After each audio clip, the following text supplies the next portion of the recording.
อันนี้จะเริ่มที่แล้วนะครับตอนนี้เขาคุณ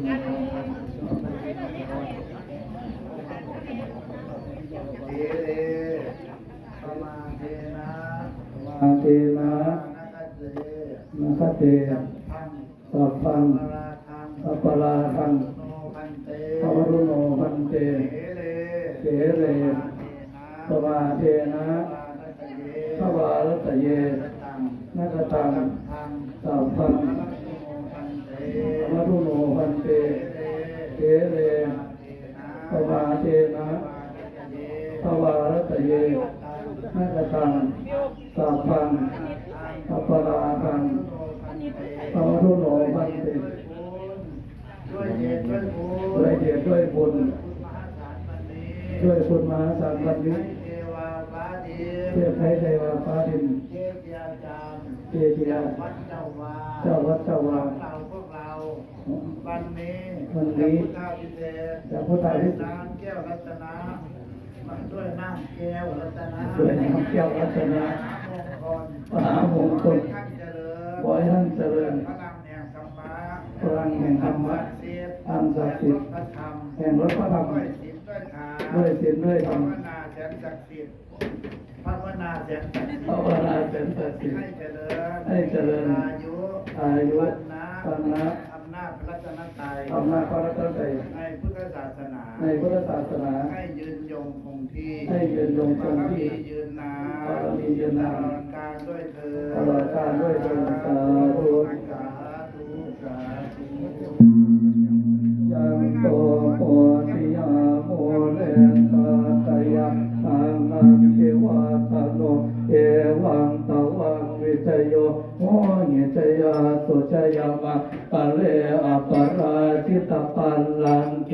ทิเสปตาวิโภคะเลอภิเสเกตาปะปุตตานังอาภาปัตโตปะโมตเตสุนาคาตังสุมังคลังสุปาปาตังสุโหติตังสุขโนสุโมโหโต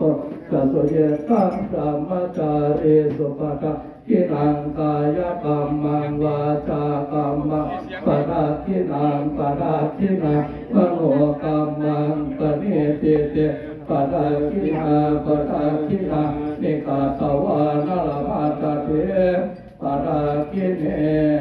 ยันโตโพธิยาสัตยานันทิวัตโนเอวังตวังวิจโยโหหิจยาสุจยามังคะเลอปราชิตปัลลังเกติเสปตาวิโภคะเลอภิเสเกสาปะพุทธานังอาคาปัตโตปะโมทะเตสุนาคาตังสุมังคลังสุปาปาตังสุโหติตังสุขโนสุโตกัสเยตังพระมัจจาริสุปาราคินังกายกรรมังปาจากรรมังปาราคินังปาราคินังมโนกรรมังปณิติเตปาราคินาปาราคินังเอกาตวานาลภาตเถปาราคิเนชยันโตโพธิยะโมเลสกยานะอาเทวาตโนเยวะตวังวิจโยโหวิจยาสุจยามังคะเลอปราชิตปัลลังเกทิเสปตาวิโภคะเลอภิเสเกสาปะพุทธานังอาภาปัตโตปะโมทะเตสุนาคตังสุมังคลังสุปาปาตังสุโหติตังสุขโนสุโมโหโตกัสเยตังพระมัจจารีสุปะกะกินังกายกรรมังวาจากรรมังปะกาคินังปะราคินังมโนกรรมังปะเนติเตปะราคินังปะราคินานิกาตวะนาลภาตเถปะราคิเนอย่าต้องต่อกันเลยเด้อย่าหาหายเด้อต่อกันเลยทุกที่แล้วเราต้องไม่ทำออกจากการเพื่อเดี๋ยวต้องครับเดี๋ยวต้องเอาอย่างน้องต่อไปเลยเด้ออย่าหาขาดก่อนต่อไปเลยเอาเดี๋ยวทั้งสองฟังเอาเลยทั้งสองฟังเอาเลยเนี่ยคิวเอาทั้งสองฟังพูดเดี๋ยวไปต่อครับผม เรื่องกับพี่น้องต่อไปเรื่องยังนั่งขาดต่อไปเรื่องสองฟัง เพราะว่ายายนั่งขาดตอนนะครับยายนั่งเหมือนนะครับมานะครับผมว่า ว่ายาวแข็งเส้นน้ำแล้วมีใครมายาวแข็งใส่เลย จุดเนี่ย ต่อไปเลยเดี๋ยวต่อไปเลยแค่นั่งขาดตอน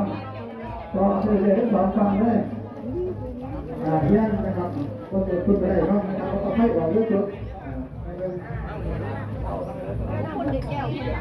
เกี่ยวหรือเกี่ยวก็ให้ออกนะครับจากเส้นอ่านนะครับให้ออก เอาไปฉีดออกน้ำเด้อเอาไปฉีดออกจากเพื่อนอ่ะเอาไปฉีดออกเอาเรื่องเอาไปต่อเรื่องสองฟังเลยเอาเรื่องสองฟังเอาเรื่องสองฟังได้น้ำขาดก่อนนะต่อเรื่องนี้เอาไปเลย ไปออกเลยเด้อ ตัวสูงกับเท้าเรื่องของน้ำเรื่องขาดน้ำน้ำจบออกเลยทั้งหางหน้าถูกเลยเอาเรื่องหางหน้าถูก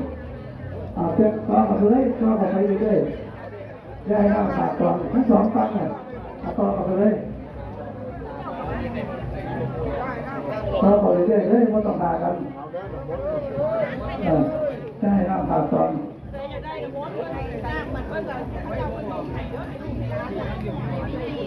ต่อไปเรื่อย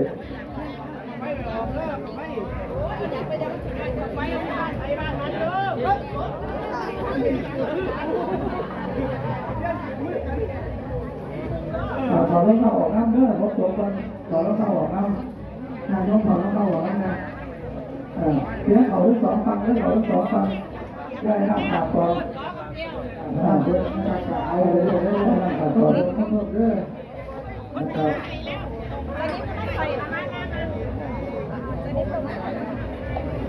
มันไปได้ก่อนโดยงานเรื่องของคนที่ร่วมงาน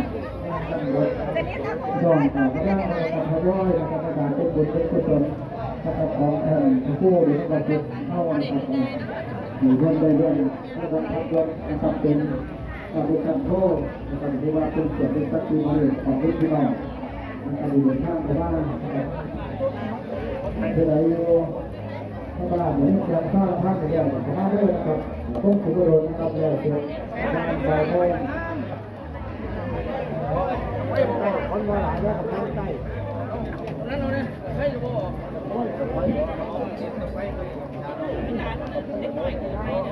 าไปต่อไปไปประโยชน์ที่บ้านไปเยอะ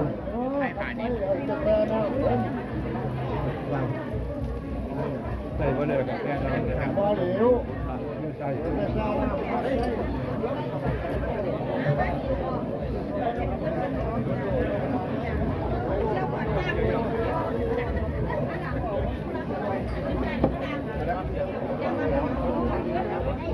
พี่น้องขายทั้งสองงานเลยครับทั้งสองงานแล้วเราบอกว่าเนี่ยทำมาเด็กทำเด็กคนทำบอดี้เคยบอดี้เปลี่ยนนะครับโดนเลื่อนนะครับทำสิ่งที่เป็นนะครับ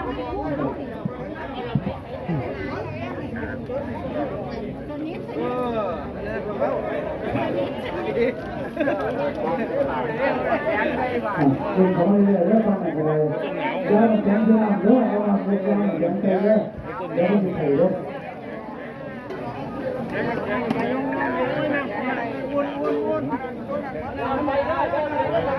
แข็งยาวใจเด้อแข็งยังต้องมายังตรงนั้นที่เขาที่เขาแล้วหลังจากนั้นต้องรับสิ่งนั้นไปที่เดียวต่อไปทั้งที่ตรงนั้นคือเขาต้องการต่อไปเลยเรื่องแล้วต่อไปเรื่อย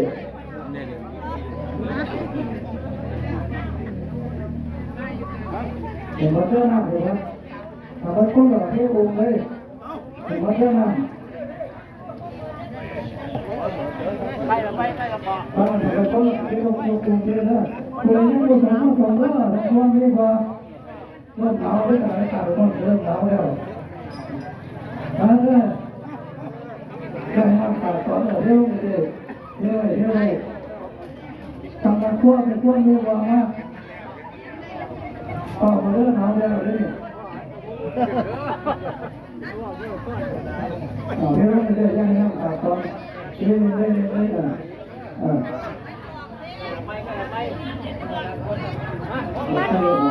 ันโดนหลอดค่ะมันอะไรโบนมันจะเคิง ที่รองนะครับดีนะครับแต่ว่าเราเลิกนะครับแต่ว่าตอนเขาถือนะครับนี่เลยเตรียมกล้องเลยเนี่ยเตรียมกล้องเตรียมถ่ายแล้วเตรียมถ่ายเลยเพิ่มเตรียมกล้องให้เลยตีแล้วน้ำให้เราไปเที่ยวของเที่ยวของทุกครั้งมาเลยฟังที่ใต้เลยทุกครั้งที่ใต้เลยทุกครั้งกัน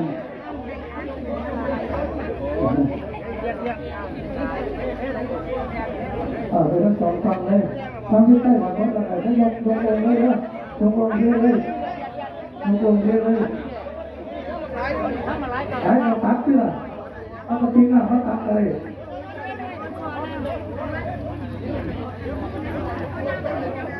ยกหัวน้ำยกเลยยกเลยยกวนเทเลยนะเทเลยน้ำเลยย่างแข็งซื้อกับที่เราย่างแข็งใส่ยกเทเลยยกดีเรื่องลงอ่ะตรงนี้ลงแต่เพื่อนเดี๋ยวมาบวชเลยเดี๋ยวลงรู้แต่ได้ไว้ลงอ่ะ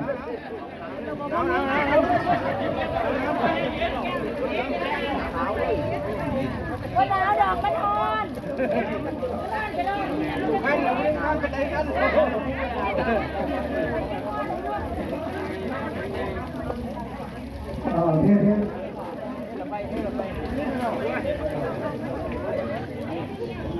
ได้ลงมาอยู่ในแก้วเลยเหรอ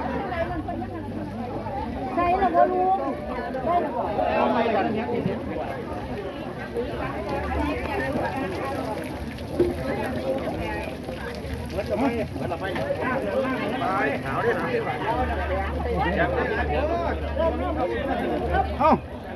อาจารย์ก็ใจเย็นด้วยอีก2 องค์มาก่อน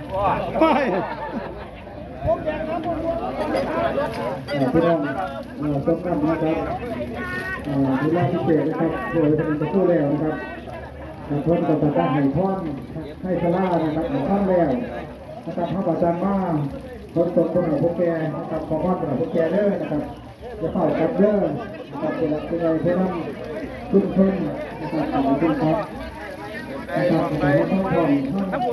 ที่ว่าอาจารย์เห็นไหมว่าชอบเลยนะครับนี่นะครับท่านผู้พิจารณานะครับร่วมเจ้าคณะเพื่อปฏิบัตินะครับเป็นมานะครับมารวมนะครับขอขอบคุณในทางผู้พิจารณานะครับร่วมเจ้าคณะเพื่อพระพุทธบาทจังหวัดสระบุรีนะครับเอาละครับแล้วก็พอละเขาอุ้มมาแล้ว เดี๋ยวจะติดนึงแข็งแรงเรื่องไปโจมมันเดี๋ยวแล้วนี่จะติดนึงถูกแข็งแรงไปโจมมันจะทำออกเสียงขาดหาแบบต้องเลยมันเสียงขาดเลยเสียงขาดแล้วไปตีไปบ่อยแล้ว